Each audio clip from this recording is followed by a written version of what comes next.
My name is Emily Carter, and I learned the hard way that sometimes, the people meant to love you most are the first to break you. I was 19, standing in the shimmering foyer of our house on the north side of Chicago.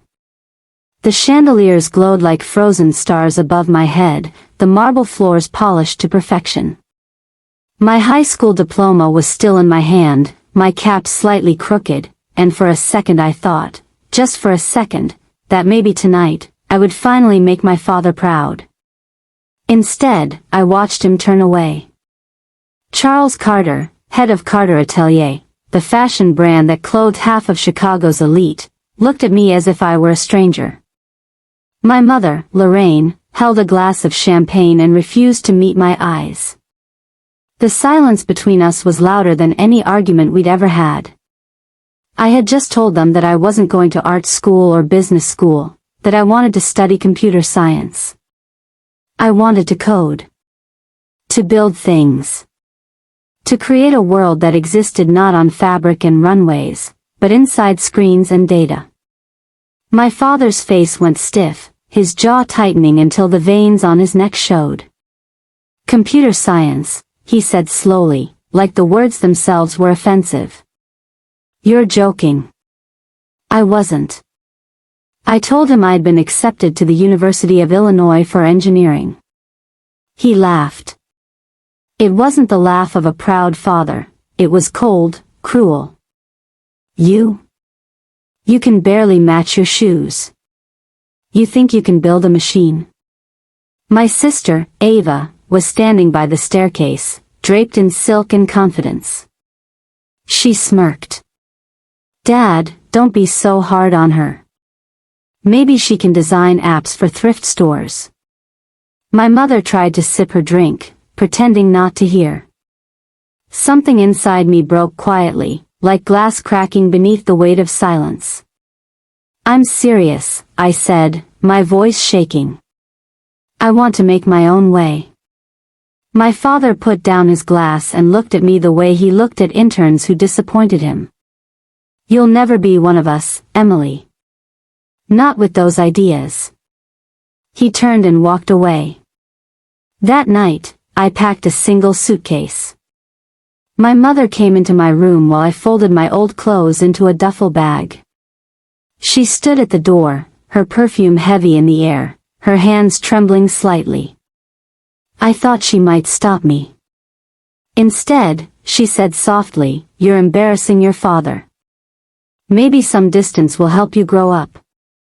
I looked up at her, the woman who once brushed my hair before school, who used to tell me bedtime stories about brave women who changed their worlds. Now she couldn't even look at me. When I walked out the front door, no one stopped me. It was raining. Cold, relentless, Chicago rain. I walked past the shining cars in the driveway, past the gate, and into the city I thought would swallow me whole. But it didn't. It taught me how to fight. The first few months were chaos. I rented a small apartment in Pilsen, barely 200 square feet with thin walls and a leaky sink.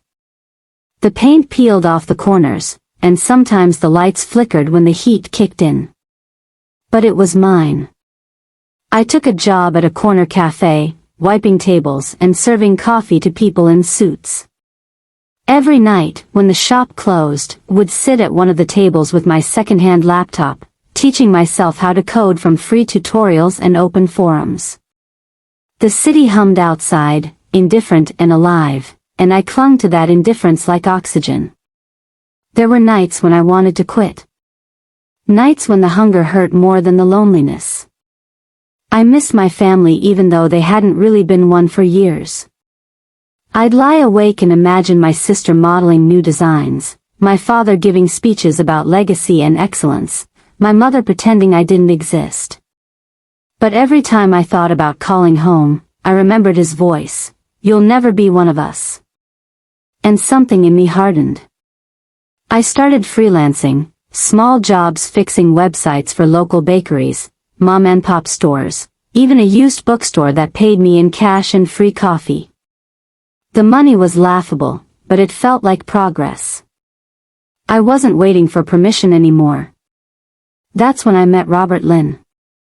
He was older, mid-40s, a software engineer renting the desk next to mine at a cheap co-working space downtown.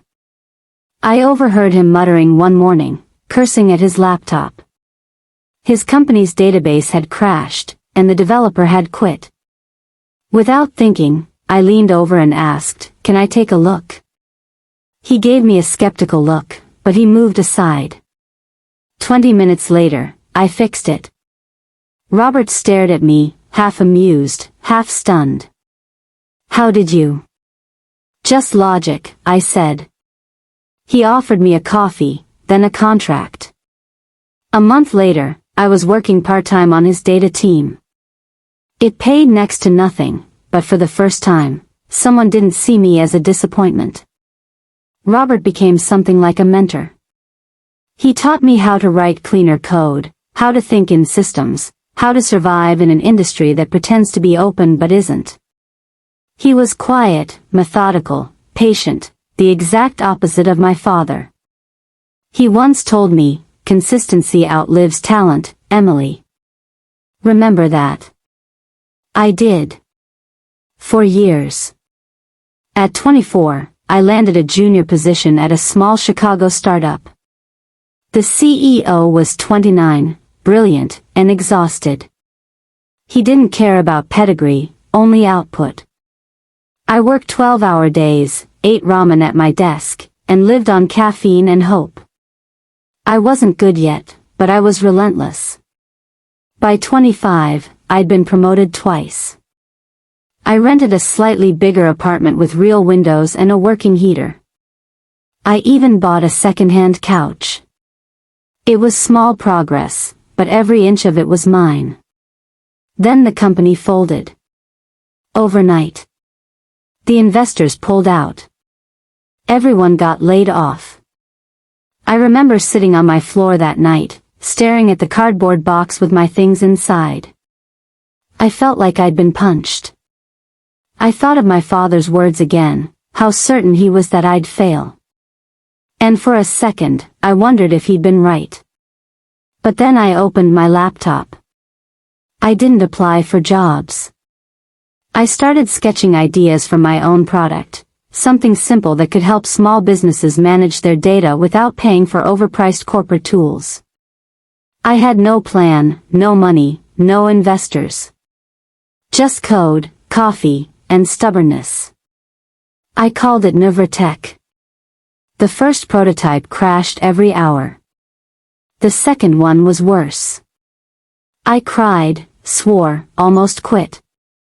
But something inside me kept whispering, "Keep going." Every time I fixed one bug, two more appeared. I learned patience the way people learn pain, slowly, repeatedly, until it becomes familiar. 6 months later, I launched a beta version. 10 small clients signed up. Then 20. A small angel investor offered me a chance, $50,000 to keep building. I took it and poured everything I had into it. I built my team, Maya, a developer who just lost her job, Devin, a marketer who could talk anyone into anything. We worked from a rented basement with water stains on the ceiling. Every time it rained, we had to move the computers to avoid leaks. We joked that the building cried when we did. The days blurred into nights. But slowly, something began to take shape. The app started working. The clients stayed. The numbers rose. And for the first time in years, I didn't feel small. Still, at night, when the office went quiet and the screens dimmed, I'd sometimes catch my reflection in the glass, hair tied back, eyes tired, heart steady, and wonder if my parents ever thought about me. Did they see the news articles about NuvraTech? Did they know the girl they disowned was now running a company worth millions? Maybe they did. Maybe they didn't. But 11 years after the night they turned their backs on me, I got my answer. It arrived in an envelope, thick, ivory, gold embossed. The Carter Atelier 25th Anniversary Gala. I froze. I hadn't spoken to any of them in over a decade. And now, they wanted me there. I turned the envelope in my hands for what felt like hours, the words blurring. Was it guilt? Or was it arrogance, an invitation sent just to remind me of where I came from, and where I didn't belong? But a quiet voice inside me said, go. Not to reconcile. To remember. And to show them that I'd built a world without their name on it. I booked the flight to Chicago that same night. The city looked different now, colder, cleaner, quieter. The skyline I used to stare at from my tiny apartment window felt like an old photograph, distant and familiar all at once. 11 years is a long time, but the ache of that last night never really left. The gala was at the Millennium Hotel downtown, the kind of place where chandeliers hang like frozen rain and every surface glitters with money. As the car pulled up to the entrance, I could already hear the hum of expensive laughter spilling out through the glass doors. Cameras flashed outside, catching Chicago's wealthiest as they smiled and waved. I took one deep breath before stepping out. My heels clicked against the marble steps like small, steady drums. I wore a long black gown, simple, unbranded, made for power, not approval. When I entered the ballroom, heads turned. Some faces lit up with recognition, others whispered my name like it was gossip. I scanned the room and saw them. Ava stood near the stage, shimmering in silver. My father was surrounded by investors, shaking hands, charming them with that same perfect smile. My mother stood beside him, her hand on his arm, her pearls glowing under the chandelier. They looked every bit the royal family they'd always wanted to be. Until they saw me. Ava froze first, her eyes widening before she forced a practiced grin. Emily, she said, her voice sweet as syrup. Well, this is a surprise. Good to see you too, I said calmly. Her husband Mark turned toward me, extending a hand. Emily Carter, right? NuvraTech? I've heard about you. Ava's jaw tightened. Oh, she's been keeping busy, she said. Busy changing the tech world, I corrected, smiling lightly. Ava's eyes flickered. For a moment, the room felt smaller. My parents approached soon after. My father looked older, thinner. My mother's smile was brittle, stretched too tight. Emily, he said flatly. I didn't expect you to come. I got your invitation, I replied. I figured it was time. Time for what? My mother asked softly. To stop pretending the past didn't happen. The tension was invisible but heavy, like static before a storm. Around us, people mingled, oblivious to the quiet war breaking out in the corner of the ballroom. My father cleared his throat. Let's try to be civil tonight. It's a celebration. For you, I said. Not for me. He stared at me for a long moment, his expression unreadable. I suppose you're proud of yourself now. I built something without your money, I said. So yes. I am. He gave a dry smile. You sound like me when I was young. No, I said softly. You sound like someone who's still trying to convince himself he didn't lose his daughter. Before he could answer, the host's voice boomed across the room, announcing the start of the evening. My father and Ava moved toward the stage, leaving me standing there in a swirl of chatter and champagne. I found my seat at one of the tables near the back. I didn't come to celebrate. I came to witness. Halfway through the speeches, I felt a tap on my shoulder. A man in a navy suit smiled at me. You're Emily Carter, right? The CEO of NuvraTech? I nodded cautiously. I'm Felix Grant, he said, shaking my hand. I used to work for your father. My pulse quickened. Used to? He nodded. I left years ago. But I wanted to tell you something before the night ends. It might not surprise you, but your father tried to ruin you. The words hit like a stone to the chest. He told several firms in the city not to hire you, Felix continued quietly. Said you were unstable, that you couldn't handle pressure. I know because I heard him say it. He wanted to make sure no one gave you a chance. My hands trembled slightly around my glass. I'd suspected sabotage, but hearing it confirmed still burned. Why are you telling me this now? Felix gave a small, almost apologetic smile. Because he's losing control of his empire, and he knows it. You deserve to know how far he went. And I thought you'd like to hear it from someone who finally decided to stop protecting him. Before I could respond, a woman joined us, tall, sharp suit, composed. Emily Carter, she said, extending a hand. Vivian Ellis.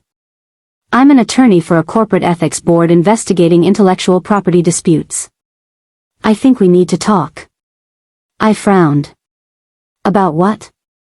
She took out her phone and showed me a document. Ava Carter filed a patent 6 months ago for a data integration algorithm used in your father's new line of smart textiles. The code structure matches a prototype developed by NuvraTech. My stomach dropped. That's my algorithm, I whispered. Vivian nodded. I know. I cross-checked it myself. She copied your framework almost line for line. The noise of the gala faded behind me, replaced by the low hum of anger and disbelief inside my head. I stared across the ballroom at Ava, laughing near the stage, basking in the lights. Something in me snapped, not in rage, but in resolve. I stood, thanked Vivian, and walked straight toward the stage. Ava noticed me approaching and stiffened. Emily, what are you? You stole my work, I said, my voice low but steady. Her smile faltered. What are you talking about? Don't do that, I said. Don't pretend. People around us started to glance over. Mark looked confused. Ava, what's going on? I held up my phone, showing him the document Vivian had sent me. That's my code. Your wife's been using it to build her new product line. Mark blinked, then looked at Ava. Is that true? She forced a laugh. This is ridiculous. But her hands were shaking. I stepped closer. You could have asked. You could have said you were proud. But instead, you did what this family always does. You took what wasn't yours and called it genius. Her voice rose. You think you're better than us now? No, I said. Just different. I had to earn everything you were handed. Cameras began turning in our direction. Guests whispered. The host faltered mid-speech. Mark stepped back, realizing the truth before she even admitted it. You lied to me, he said quietly. To everyone. The color drained from her face. And just like that, the Carter family's perfect image started to crack under the lights. I left before the night was over. The next morning, the story was everywhere. Carter empire accused of theft, daughter's code stolen. News anchors dissected my speech from the gala. Investors panicked. Shares of Carter Atelier plummeted. My inbox flooded with reporters asking for interviews. I didn't give any. I sat alone in my hotel room, watching the city wake up through the fogged window, the headlines scrolling across the screen. I should have felt triumphant, but I didn't. When power collapses, it doesn't make a sound. It just fades. Later that week, my father called. Emily, he said quietly, his voice stripped of arrogance. We need to talk. I agreed to meet at a small cafe near the river. He and my mother were already there when I arrived, both looking smaller than I remembered. Lorraine's eyes were red. My father's suit was rumpled, his hair unkempt. He looked like a man finally out of rehearsed words. We're sorry, he said first. For everything. For the things we said. For what Ava did. I didn't come for apologies, I said softly. Then what do you want? I wanted to see if you'd look me in the eyes and admit it. He did. We were wrong. For the first time in my life, I believed him. But belief didn't erase the years between us. I built my life without you, I said. And I survived. I don't need to rebuild what you broke.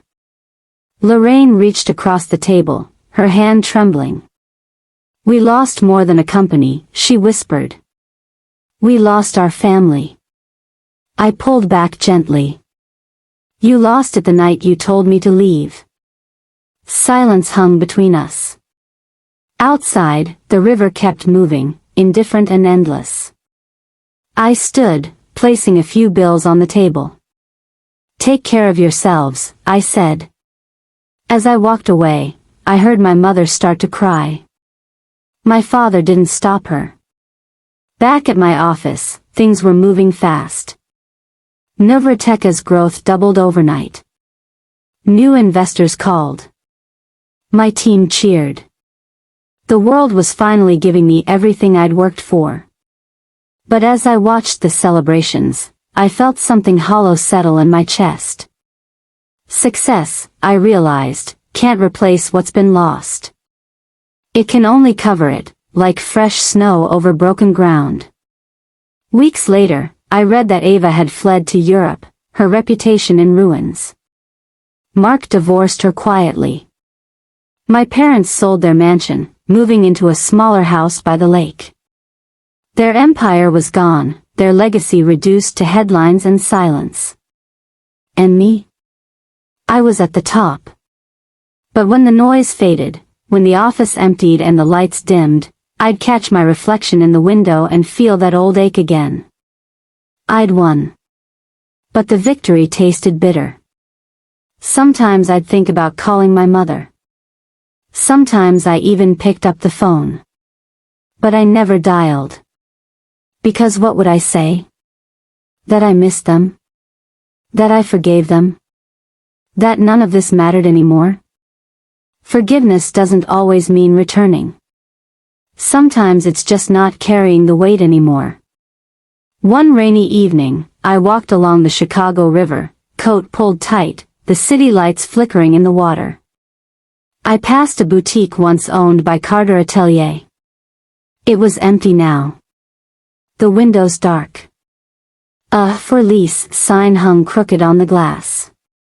For a long time, I stood there, watching the rain blur my reflection with the ghosts of who I used to be. That's when it hit me, the truth I'd been chasing wasn't revenge. It wasn't even justice. It was acknowledgement. And now that I had it, it didn't change anything. You don't heal by proving someone wrong. You heal by realizing you don't need to. I took one last look at the darkened window and whispered, I made it. Then I walked away. The rain felt lighter somehow. The city, softer. At home, I opened my laptop and began drafting a new program, a platform for women who wanted to build businesses from scratch, women who'd been told they weren't enough. I named it Project Second Dawn. Maybe that's what life is, I thought. A series of second dawns. You lose one light, but another eventually finds you.